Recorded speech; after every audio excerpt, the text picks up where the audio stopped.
सुपाठ का मुनिवर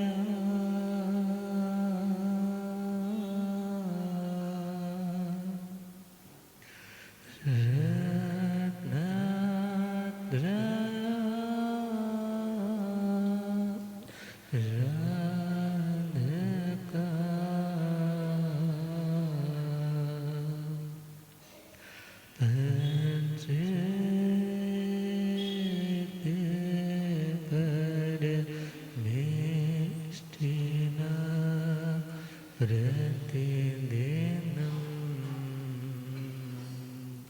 कुर्वन्तु नो मङ्गलं कुर्वन्तु नो मङ्गलम् नमो मंगलमुकुट अहिंसा संयमो तवो देवाय नमस्ते जिस नमे सया मनो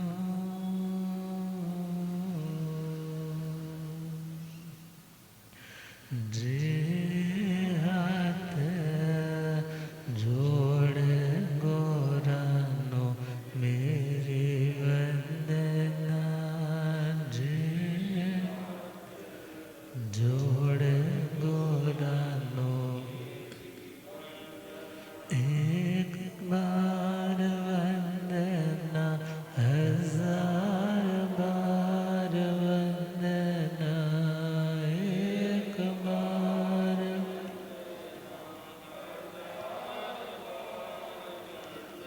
लाख बार वंदना करोड़ बार वंदना लाख बार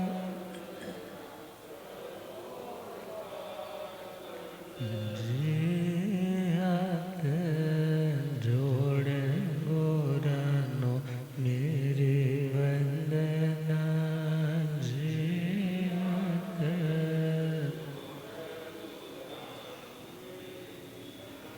डगमग डोले नैया मेरी डगमग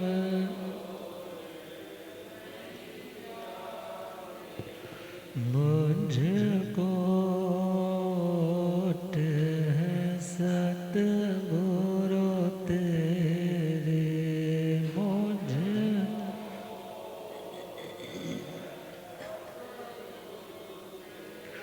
जिया भसा घर पार लंघना जी भसा घर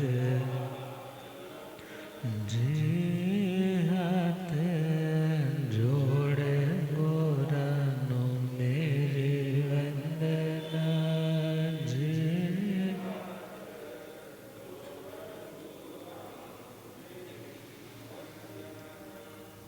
अनंता अनंत शांति के निकेतन शासनपति श्रमण भगवान महावीर स्वामी के पावन चरण अरविंदों में हार्दिक भावना वंदन नमन। मेरे अंधेरे जीवन को रोशनी प्रदान करने वाले परम उपकारी आगम ज्ञान के भंडार आगम ज्ञाता आगम पुरुष जिन शास्त्ररत्न हिमाचल के श्री उपाध्याय भगवंत श्रद्धे गुरुदेव श्री जितेंद्र मुनि जी मेरे साके पावन चरण कमलों में हार्दिक भावना वंदन नमन। आदरणीय सेवाभावी श्री प्रसन्न मुनि जी, धर्म सभा में उपस्थित धर्मानुरागियों, सुशीलवती माताओं एवं बहनों, असीम पुण्योदय से भाग्योदय से आप सबको संतों का समागम और वीत रागवाणी श्रवण करने का सुअवसर प्राप्त हो रहा है। श्रवण कर रहे हैं परमात्मा श्रवण भगवान महावीर स्वामी की मंगलमय पावन देशना श्रीमद् उत्तराध्ययन सूत्र के प्रकाश में अपनी जिंदगी के उलझनों को सुलझाने के लिए, सन्मार्ग पर बढ़ने के लिए, दिशा निर्देश प्राप्त करने के लिए 29वां अध्याय सम्यक्त्व पराक्रम। सच्चा पराक्रम, सच्चा एफर्ट कौन सा कि जिस मेहनत को करने के बाद व्यक्ति को उलझना ना पड़े, बल्कि उसकी उलझने सुलझना शुरू हो जाए। तो कर्मों के बंधनों को खोलने के लिए एक मुमुक्षु मोक्ष की अभिलाषा, मुक्त होने की भावना रखने वाली आत्मा के अंदर 6 चीजों का अवतरण होना आवश्यक है। तो वह षट आवश्यक सामाय के 24 अद्धा 2, वंदना 3, प्रतिक्रमण 4, कात्सर 5 और पच्चखान 6। पच्चखान के संबंध में श्रवण कर रहे हैं। परमात्मा भगवान महावीर स्वामी फरमाते हैं कि पच्चखान के अभाव में प्रत्याख्यान न करने से अपच्चखानी क्रिया लगती रहती है। अपच्चखानी क्रिया अर्थात जब हम सपोज किसी चीज़ का सेवन नहीं भी कर रहे, मगर हमने उसका पच्चखान नहीं लिया, तो उस पच्चखान के अभाव में सूक्ष्म रूप से उस कर्म का आश्रय, उसकी इनकमिंग चलती रहती है। कोई पूछ सकता है ऐसे कैसे चलती रहती है? जैसे आप सपोज हफ्ते भर के लिए छुट्टियों के लिए घूमने के लिए जा रहे हो, तो आपने घर को लॉक कर दिया, फ्रिज को बंद कर दिया, एसी वगैरह के सब बटन्स बंद कर दिए और मीटर चेक किया कि मीटर की रीडिंग क्या है। और जब हफ्ते के बाद लौट करके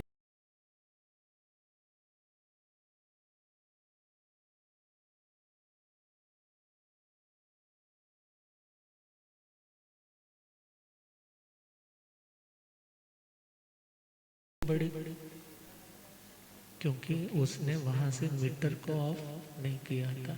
सिमिलरली कार्मिक रीडिंग, कर्म की रीडिंग भी बढ़ती जाती है यदि हम कनेक्शन को टोटली डिस्कनेक्ट नहीं करते।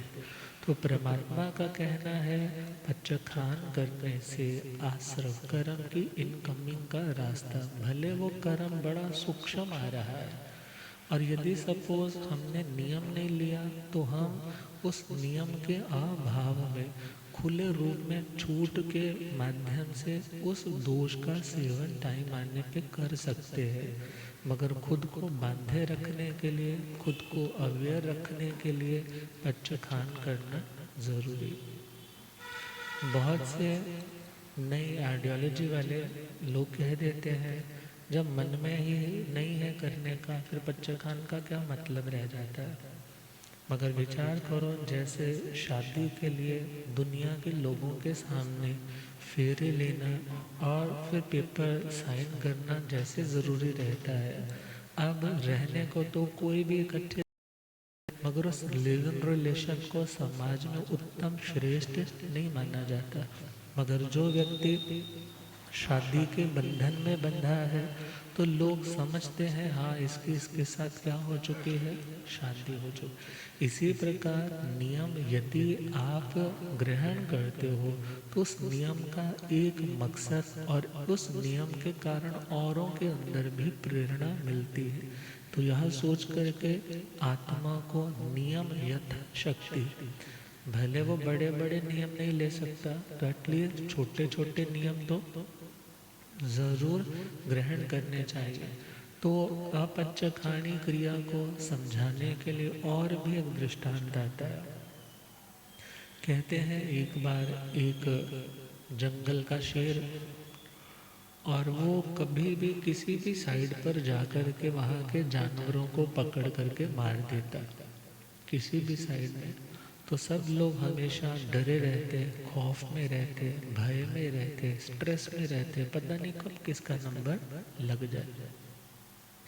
मगर उनमें से किसी ने समझदारी की बात रखी कि हम सभी इकट्ठे होकर के रिप्रेजेंटेटिव लोगों को वहाँ प्रेजेंट करेंगे शेर के सामने और कहेंगे महाराज आपने हमें मारना है, हम तैयार हैं मरने के लिए, मगर आप एटलीस्ट डायरेक्शंस बांट लो कि आज इस नॉर्थ वाली डायरेक्शन में आओगे, आज साउथ वाली साइड आओगे, आज ईस्ट या वेस्ट की साइड पर आओगे, आज आप कितने किलोमीटर्स तक ही आओगे, इससे ज़्यादा नहीं आओगे। तो एटलीस्ट बाकी लोग चैन का सांस ले सके। तो राजा के पास पहुँचे, राजा ने एक्सेप्ट कर लिया, मंजूरी दे दी। तो अब वो सारे लोग जब जिस डायरेक्शन की बारी है, ठीक है, उधर के लोग तो थोड़ा डरे रहते हैं, मगर बाकी वाले सब लोग क्या हो जाते, रिलैक्स। अब यही बात क्या है पच्चक खान और अपच्चक खान में। जब आपने पच्चक खान लिया, भले एक लिमिट का, कितने एरिया का लिया, जैसे सपोज सिंपल सारी दुनिया की सब्जियां तो आपने एक दिन में खानी नहीं है, मगर आपने क्या सोचा कि आज मैं 3 सब्जी से ज़्यादा कोई ग्रीन वेजिटेबल नहीं लूँगा, आज फ्रूट्स में इन 2 फ्रूट्स के अलावा कोई फ्रूट नहीं लूँगा। तो भले हम कहते हैं कि उन्हें क्या फ़र्क पड़ता है, फ्रूट्स को क्या फ़र्क पड़ता है, या उन पंच इंद्रिय जीवों को हम कौन सा मारने जा रहे थे जहाँ फ़र्क पड़ता है। मगर यहाँ सिंपल समझना है, जो अपच्चखानी व्यक्ति है वो उसी शेर की भांति है। किसकी भांति?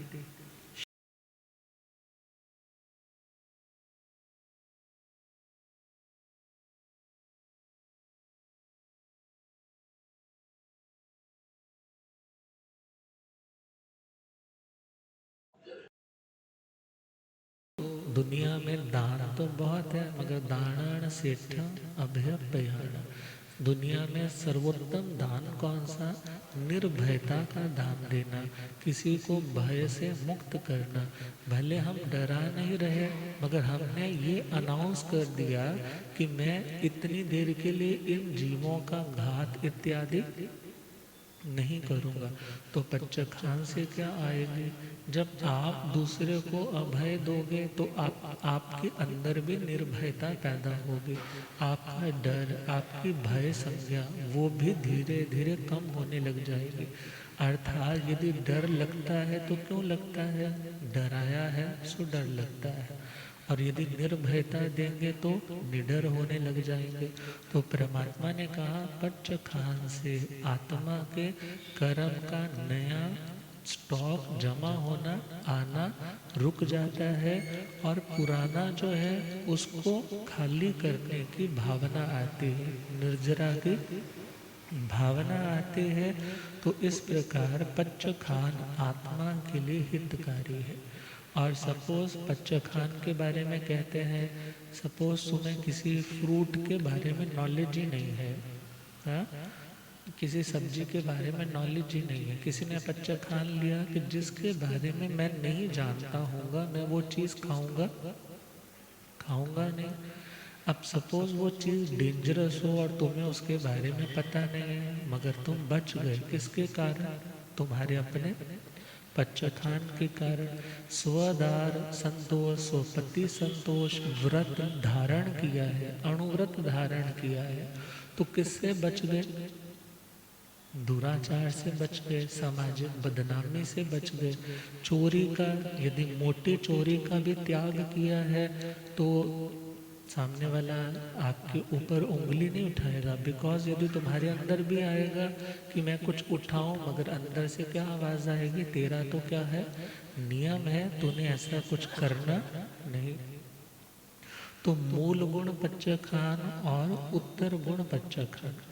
मूल गुण में जो हमारी मौलिक फंडामेंटल चीज़ें हैं, जो हमारी मौलिक बेसिक चीज़ें हैं, उन बेसिक चीज़ों को मजबूत रखने के लिए जिन चीज़ों का त्याग किया जाता है उसका नाम है मूल गुण पच्चखान, या जिससे आत्मा के मूल गुण, आत्मा के मौलिक गुण सुरक्षित रहते हैं।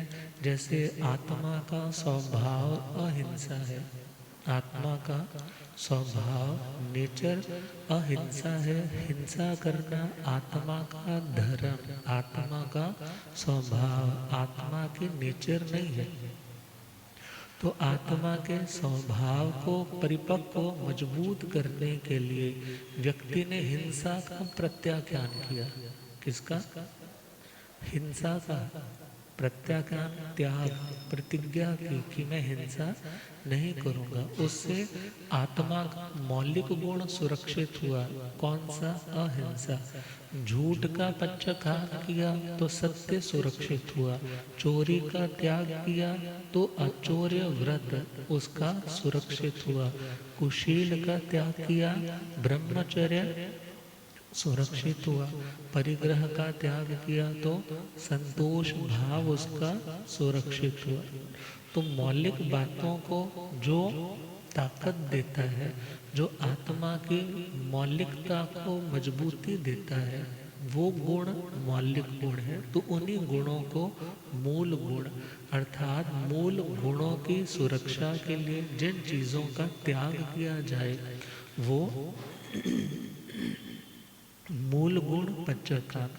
और उत्तर गुण में देखें तो जो हमारे ये मूल गुण है, मीन्स अहिंसा, सत्य, अस्तेय, ब्रह्मचर्य, अपरिग्रह, इन्हीं की डिफेंसिंग के लिए, फेंसिंग के लिए, इन्हीं को बचाए रखने के लिए, इनको और ज़्यादा रिफाइन और ज़्यादा मजबूत बनाने के लिए जिन चीज़ों का आराधन, पालन, प्रैक्टिसेस की जाती है, अर्थात मूल गुणों में और उत्कृष्टता आ पाए और ज़्यादा उसमें क्वालिटी एनहेंस हो सके, उसके लिए जो कुछ किया जाएगा उसका नाम है उत्तर गुण पच्चखान। उसका नाम है, जैसे श्रावक की दृष्टि से 5 उसके अणुव्रत हैं, 3 गुण व्रत हैं और 4 शिक्षा व्रत हैं। तो दिशा का परिमाण करना, भोग और उपभोग के पदार्थ उनका निर्धारण करना कि इससे ज़्यादा मैं ग्रहण नहीं करूं, अनर्थ व्यर्थ में किसी जीव को दंड देने से खुद को रोकना, अनर्था दंड का त्याग करना, ये देखा जाए तो उत्तर गुण पच्चखान ही है। ये क्या है? उत्तर गुण ही है। बिकॉज मौलिक गुण है तो उसे अहिंसा की आराधना करनी है, मगर अहिंसा की आराधना के लिए उसने सोच लिया कि आज मैं 100 किलोमीटर से ज़्यादा गाड़ी में बैठ कर के इधर से उधर नॉर्थ डायरेक्शन में नहीं जाऊंगा। नॉर्थ डायरेक्शन में 100 किलोमीटर है, पूरा ने सोचा, वो भी 100 मान लिया। और सपोज उससे आगे जितना एरिया है और उस एरिया में रहने वाले जितने जीव हैं, आपने इस एक पच्चखान से उस बाकी जगह पे रहने वाले, उस बाकी नहीं बल्कि पूरे लोक में रहने वाले सभी जीवों को क्या दिया? अभयदा। क्या दिया? अभयदा। तो इस प्रकार देखें, दिशा परिमाण, ऊर्ध्व दिशा है, अधो दिशा है, और उसके साथ भोग उपभोग के साधन। भोग मतलब जिस चीज़ का यूज़ एंड थ्रो वाला काम, यूज़ एंड फिनिश वाला काम, एक बार जो चीज़ प्रयोग में आए उसका नाम भोग, और जिस चीज़ को हम बार बार रीयूज कर सकें उसका नाम उपभोग। जैसे मकान है, अब ये मकान रोज रोज तोड़ के थोड़े बनाया जाता है, कपड़े हैं तो रोज रोज कपड़े फाड़ करके नए कपड़े थोड़े लेकर आए जाते हैं, मगर जो भोजन एक बार खाया जाता है वो दोबारा से तो नहीं खाया जाता। जो पानी का ग्लास एक बार पिया जाता है वो दोबारा से नहीं पिया जाता। तो इसी प्रकार भोग जो एक बार यूज में आए, उपभोग जो कई बार यूज में आ सके, तो इन चीजों की भी मर्यादा करना, इन चीजों की भी क्या करना, लिमिट कर लेना। जैसे लोग एकाशना करते हैं, कुछ लोगों ने तो एकाशने में द्रव्य का कुछ परिमाण नहीं किया होता, मगर कुछ सोचते हैं कि मैं 4 द्रव्य से ज़्यादा द्रव्य ही नहीं लगाऊंगा। मीन्स उसकी उस तपस्या में भी और उत्कृष्टता आ गई, उस तपस्या में और भी क्या आ गई, उत्कृष्टता आ गई, और भी उसने खुद को नियमों में बांध करके खुद आत्म स्वरूप को और ज्यादा निखारने का प्रयास किया। अब आगे बढ़े तो अनर्थ दंड, अब इसी में वो 26 बोलों की मर्यादा का उपभोग वाले में आ जाता है। और अनर्थ दंड में देखें तो जो कर्मा दान आ जाते हैं, क्योंकि जो व्यर्थ की हिंसा के कार्य हैं एटलीस्ट हम उनसे तो बचने का प्रयास कर सकते हैं। ऐसे अनैतिक या ऐसे घोर आरंभ हिंसा वाले जो पाप है वहां से खुद को रोकना भी क्या है, रोकना भी क्या है, वहां से रोकना भी संयम है। और संयम क्या है, संवर है। संवर क्या है, आश्रय द्वारों का बंद होना है। और आश्रय द्वारों का बंद होने का मूल कारण कौन है, पच्चका, कौन है। और आगे बढ़े तो सामायिक है, देशावकाशिक अर्थात संवर की दया व्रत की आराधना है, पौषध की आराधना है, और अतिथि संविभाग, अतिथि संविभाग, ये सारी बातें क्या है, देखा जाए साधना में उत्कृष्टता लेकर आने वाली, जिनका अभ्यास बार बार किया जाए और फिर वो दिन भी आए जब वो स्वयं आत्मा इन सभी क्रियाकलापों से भी क्या हो सके, मुक्त हो। बिकॉज ये क्रियाएं अक्रिय अवस्था तक पहुंचाने में सहयोगी है, ये क्रियाएं अक्रिय अवस्था तक पहुंचाने में सहयोगी है, ये श्रावक की दृष्टि से। अब पच्चखान के संबंध में 10 विध पच्चखान आता है। कितने तरह के पच्चखान, समझ आ रहा है, कितने तरह के पच्चखान, 10 प्रकार के पच्चखान। तो 10 प्रकार के पच्चखानों में पहला पॉइंट आता है अनागत पच्चखान। कौन सा पच्चखान, अनागत। अनागत का मतलब है, जैसे सपोज करो, अनागत मतलब जो आया नहीं, जो अभी आया नहीं है। ऐसे सपोज करो पर्यूषण आ रहे हैं और सोचा कि पर्यूषणों के दिनों में परिवार में किसी और ने भी तपस्या करनी है, यदि मैं भी उसी के साथ तपस्या करूंगा तो घर की व्यवस्था ठीक नहीं चल पाएगी।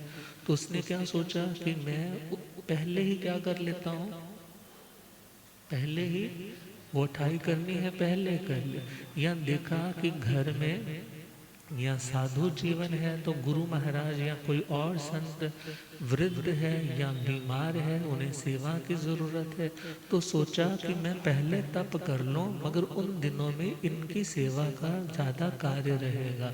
अर्थात जो पच्चखान टाइम से पहले ही क्या कर लिया जाए, कर लिया जाए, उसका नाम अनागत पच्चखान। अब और आगे चले तो अतिक्रांत। अतिक्रांत का मतलब है, सपोज करो आपने सोचा था कि मैंने तो ये तपस्या इन 8 दिनों में करनी है, मगर आपको तो वायरल हो गया, हाँ, आपको डेंगू हो गया या कोई और पच्चखान, आपने सपोज तपस्या की बोली उठाई थी कि मैं समस्री तक तो ये तपस्या कर ही लूँगा, मगर आपके पास वैसी व्यवस्था शारीरिक रूप से या आपके पारिवारिक दृष्टि से वो नहीं बन पाई। तो आपने क्या किया, उसी पच्चखान को टाइम निकलने के बावजूद गुरुओं की आज्ञा से उस पच्चखान को क्या किया, बाद में कंप्लीट किया। तो वो पच्चखान क्या कहलाएगा, अतिक्रांत। क्या कहलाएगा, अतिक्रांत। तीसरा है कोटि सहित। तीसरा कोटि सहित। कोटि सहित का मतलब है निरंतर। निरंतर जैसे सपोज आज आपने उपवास किया, उपवास का पारने का वक्त आया, मगर आपने उपवास के स्थान पे फिर आई मिल स्टार्ट कर लिया। आई मिल सपोज आपने 10 आई मिल की है, 10 आई मिल कंप्लीट करते आपने साथ के साथ ही एकाशनी शुरू कर ली। तो जहाँ पर निरंतरता बनी रहे उस पच्चखान का नाम है कोटि सहित पच्चखान। क्या नाम है? कोटि सहित पच्चखान। आगे है नियंत्रित। नियंत्रित का मतलब जो दिन आपने सिलेक्ट किया था कि मैंने इन्हीं दिनों में इसी तिथि पर ये तप करना है, बुखार 102 103 हो रहा है और शरीर साथ नहीं दे रहा, मगर फिर भी मैंने जो ठाना है वो मैंने करना है।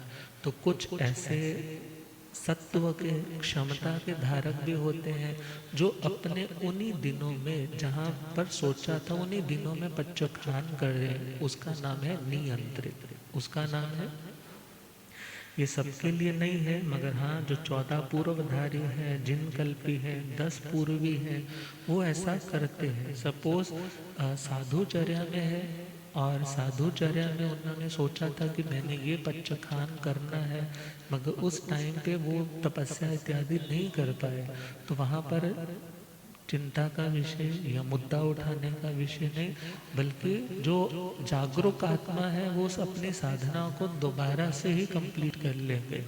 आगे है साकार पच्चखान। साकार पच्चखान का मतलब है सकारण। सकारण का मतलब कोई कारण विशेष ऐसा आ गया कि आपको पच्चखान खोलना पड़ा। आपको पच्चखान खोलना पड़ गया। अब खोलना पड़ गया है तो अपवाद की दृष्टि में, अपवाद मतलब जैसे आप बस में सफ़र कर रहे हो तो उतरने के लिए, चढ़ने के लिए तो दरवाजे अलग अलग होते हैं। नॉर्मली तो लोग वहीं से उतरते चढ़ते हैं, मगर एक एमरजेंसी विंडो होती है। एक विंडो कौन सी होती है? एमरजेंसी। अब एमरजेंसी की स्थिति में उस विंडो को तोड़ करके क्या किया जाता है? बाहर निकला जाता है।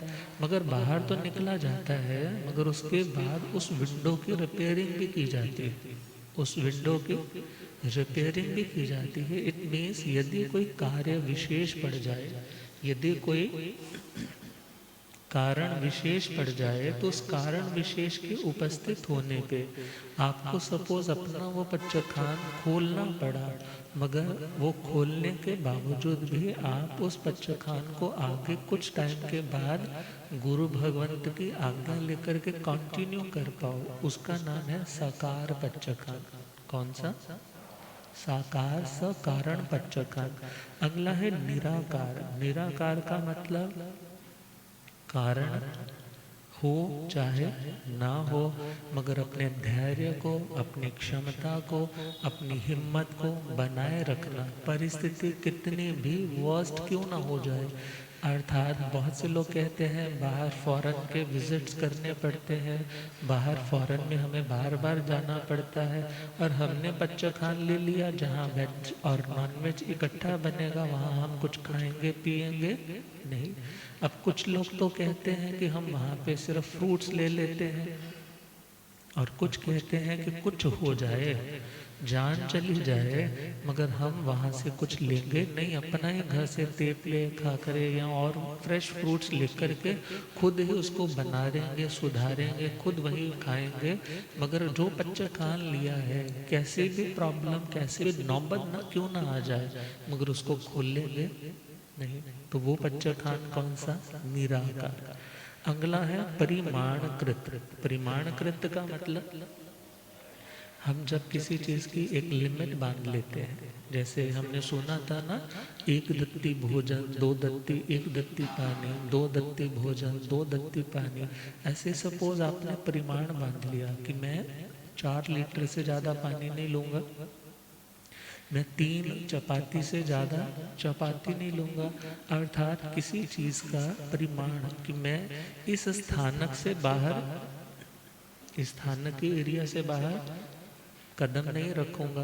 तो इससे भी क्या आएगा, बाहर जितने भी पदार्थ है उनके कारण मीन्स जो जो भी हमें आश्रव का सेवन हो सकता है तो आश्रव के द्वार क्या हो जाएंगे, बंद हो जाए।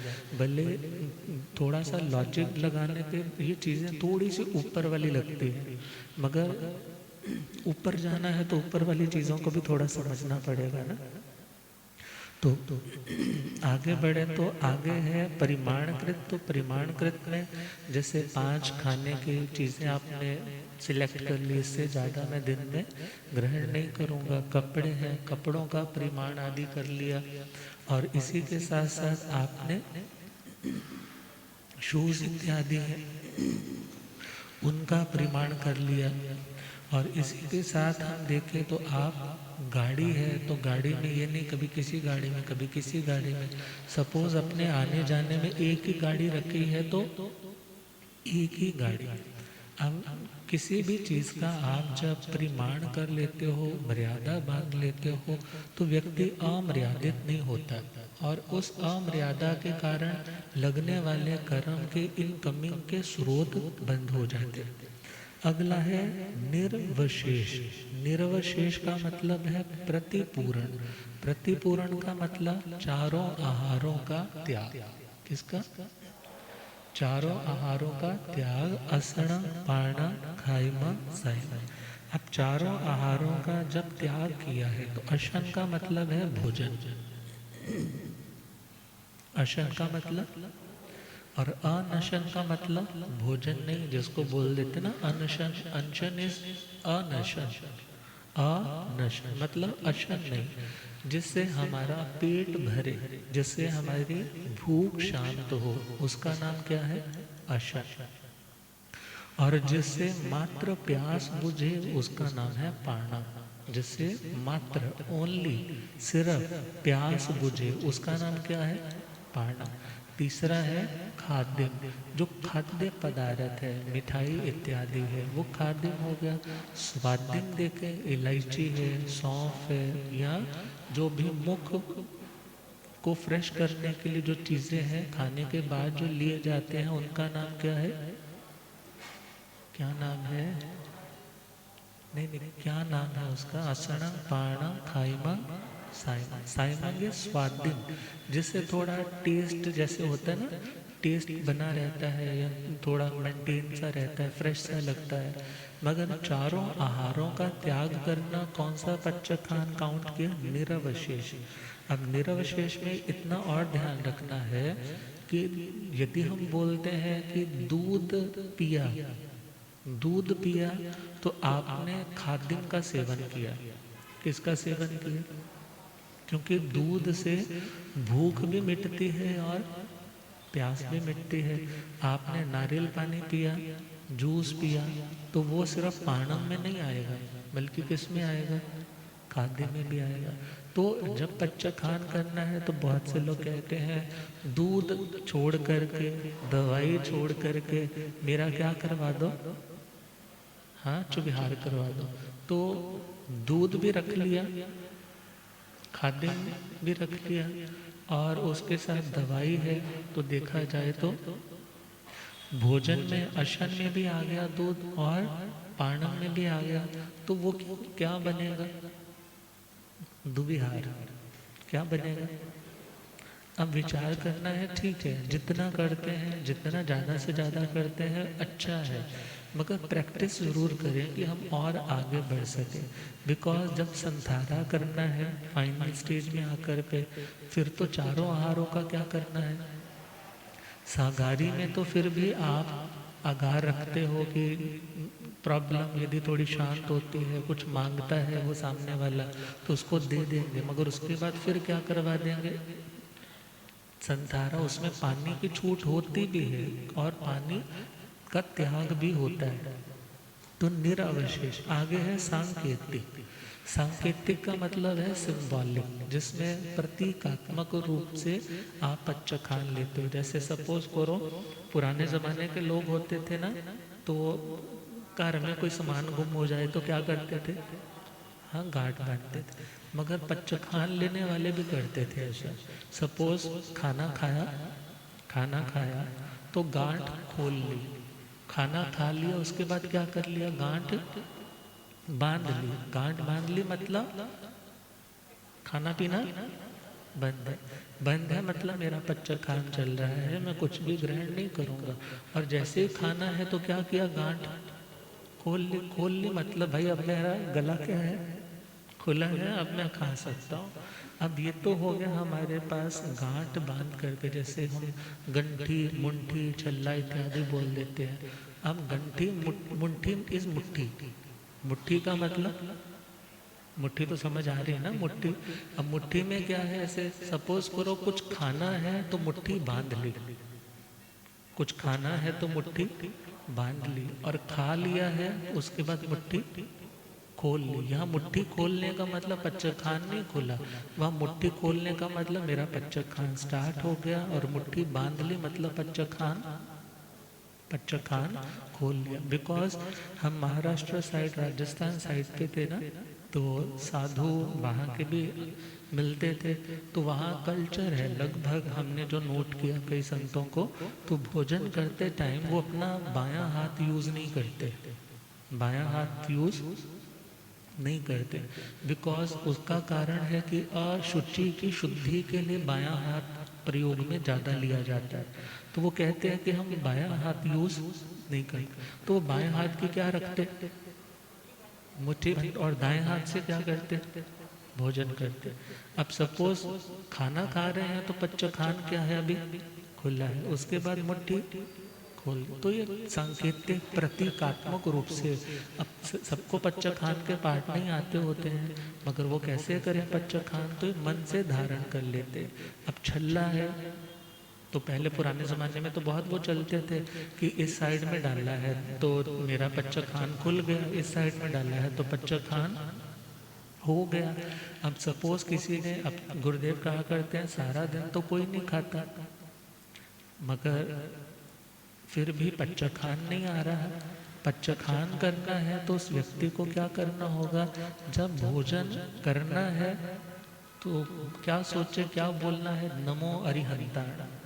पच्चर खान मतलब खुल गया, भोजन कर लिया है तो क्या बोले, नमो सिद्धाण। सपोज कभी रह जाता है तो मिच्छामि दुक्कड़म कर ले, मगर हाँ एक अवेयरनेस, एक अलर्टनेस रहती है पच्चर खान के प्रति। तो सांकेतिक पच्चर खान में पुराने टाइम में ऐसा भी आता था कि सपोज कोई व्यक्ति खेतों से काम करके आ रहा है, काम लौट रहा है, तो जब तक पसीना नहीं सूखेगा तब तक कुछ खाऊंगा नहीं। अब पसीना नहीं सूखेगा, फायदा भी है ना, पसीने में ही कोई ठंडी चीज़ लोगे तो गर्म सर्द भी तो हो जाएगा। तो पसीना नहीं सूखने वाला भी सांकेतिक पच्चर खान, जब तक दिए की लौ चल रही है, दिए की लौ जल रही है, तब तक मैं कुछ खाऊंगा नहीं, या तब तक मैं मेडिटेशन में ही खड़ा रहूंगा।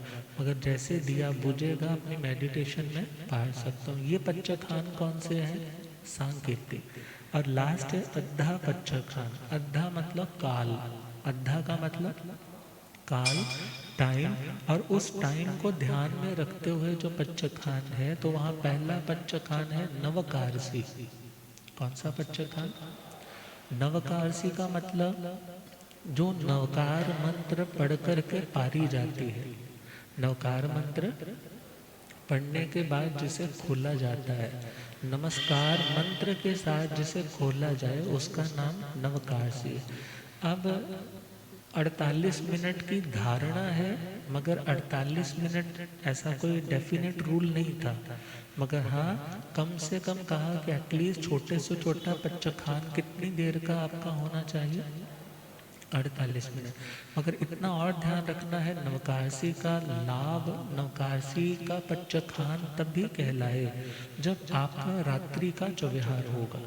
रात्रि का क्या होगा, क्योंकि नवकारसी तो उसके ऊपर का कलश है। यदि मंदिर ही नहीं है, अकेला कलश कहाँ टिकाओगे, अकेला कलश कहाँ टिकाओगे। हाँ ठीक है, बच्चों को प्रमोट करने के लिए घर के लोग कह देते हैं 10 बजे के बाद तुम्हारा पच्चर खान है और नवकारसी कर लो, और वो माँ दे लाल उठ दी 9 बजे, हाँ तो उनका पच्चर खान काय का।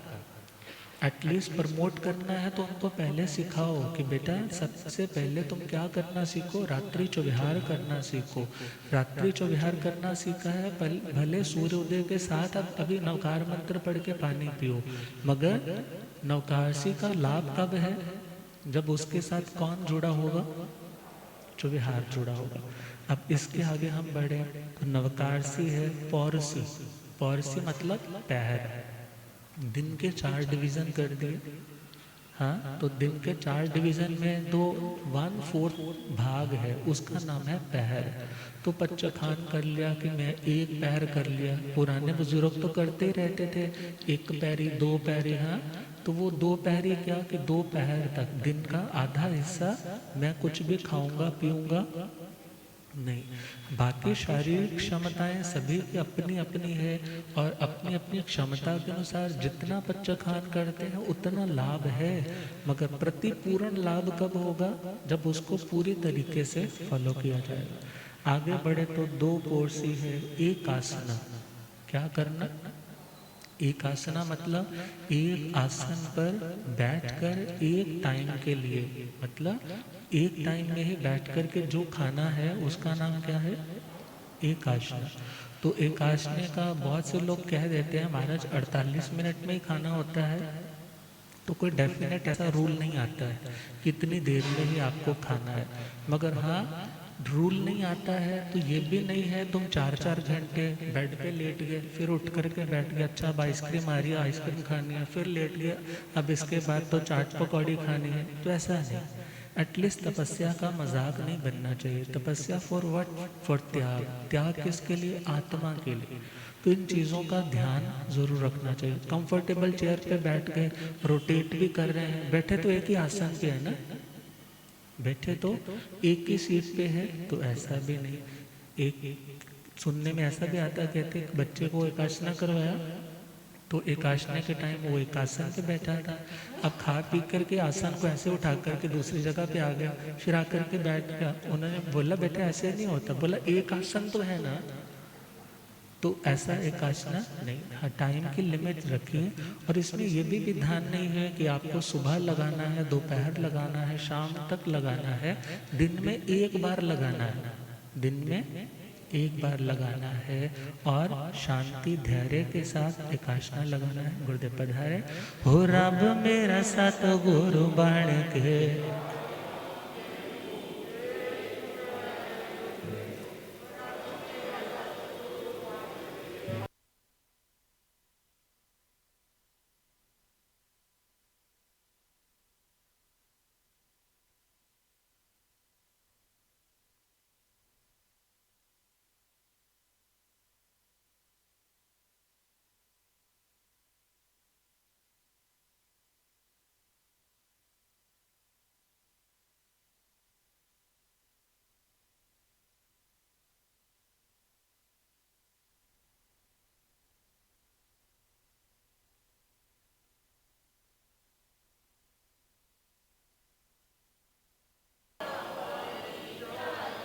होए थे चुकदा संसार मैनो, होए थे चुकदा संसार मैनो, हो रब मेरा सतगुरु बन के आया,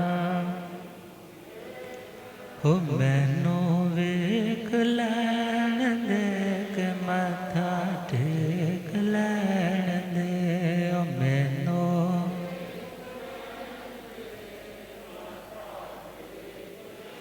हो रब मेरा सतगुरु बन के आया मैनू। भूलिया गम ज्ञाता गम पुरुष जिन शास्त्र कंधे हिमाचल केसरी उपाध्याय भगवंत श्रद्धे गुरुदेव श्री जितेंद्र मुनि जी। तो एक आसना मतलब एक टाइम पे एक जगह बैठ करके क्या करना? भोजन ग्रहण करना। अगला है एकल ठाणा। एकल ठाणा में थोड़ा ज़्यादा मुश्किल है, थोड़ा ज़्यादा कंट्रोल करना पड़ता है। जिस पोस्चर में बैठे हो तो यदि ये हाथ यूज़ कर रहे हो तो यही यूज़ करना है। दूसरे हाथ को हिलाना नहीं, बॉडी को मूव नहीं करना, स्टिल एक ही पोस्चर में आपको एक हाथ चलाते हुए क्या करना है, भोजन ग्रहण करना। उसका नाम क्या है, एकल ठाणा। आगे है निवि। निवि में तो निविस निर्वृत्तिक देखा जाए तो जिसमें को किसी भी तरह की विकृति, निर्विकृतिक जिसमें कोई विकृति विग्रह नहीं लिया जाता। क्या नहीं लिया जाता, दूध, दही, घी, तेल, मीठा इत्यादि नहीं लिया जाता। नमक इसमें ले सकते हैं, मक्खन निकला, छाछ भी ले सकते हैं, छाछ की कड़ी भी ले सकते हैं, मगर कोई ग्रीन नहीं, कोई मीठा नहीं, और बाकी अन्य कोई भी चिकनाई वाली चीज़ें नहीं ले सकते। अगला आइन भी लाएगा, इसके ऊपर कल चर्चा करेंगे। तो दो पंक्तियां गुनगुनाते हैं। तू भूल के अपना पर कर पाप चेतन प्यारा, दुनिया में कौन तुम्हारा। तू भूल के अपना पर कर पाप चेतन, दुनिया में कौन तुम्हारा। बस धर्म ध्यान संग जाएगा, जो शांति सुख पहुँचाएगा, जो शांति सुख पहुँचाए। ले सत्य धर्म की शरण मिले शिव द्वारा, दुनिया में कौन तुम्हारा। तू भूल के अपना पर कर पाप चेतन प्यारा, दुनिया में कौन तुम। तो आज के लिए इतना ही। आप श्रद्धेय गुरुदेव कृपा फरमाए।